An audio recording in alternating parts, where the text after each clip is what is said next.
Programang ito ay rated SPG, striktong patnubay at gabay ng magulang ang kailangan.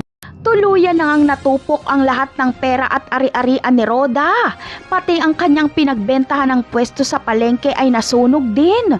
Wala ng pera si Roda at wala pa siyang hanap buhay. Kaya mapipilitan siyang tumira sa bahay nila Marsing. At para makakain ay manlilimos na lang si Roda.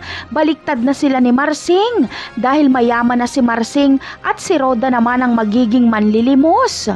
Samantala, mapapahamak naman si Santino sa pagtitiwala sa kanyang coach.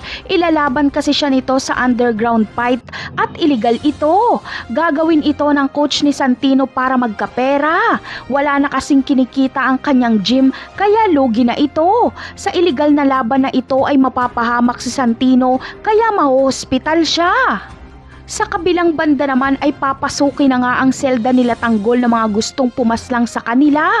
Pagkapasok ay agad nilang sinara at nilakang pinto. Nagkataon naman na nasa kabilang selda si Tanggol. Kaya habang nakikipagbakbakan ang kanyang mga kasamahan ay walang magawa si Tanggol dahil nakalak ang pinto. Kaya naman napakasakit nito para kay Tanggol habang nakikitang pinipilit isalba ng kanyang mga kaibigan ang kanilang mga buhay habang siya ay walang magawa.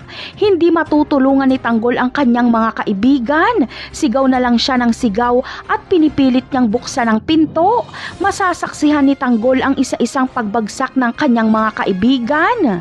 Samantala, si Enteng ang may pinakamalalang tama dahil masasaksak siya. Kitang-kita ni Tanggol ang paghahabol ng hininga ni Enteng. Sa tingin nyo, malalagasan kaya ang mga kaibigan ni Tanggol? Dito na kaya mamamaalam si Enteng?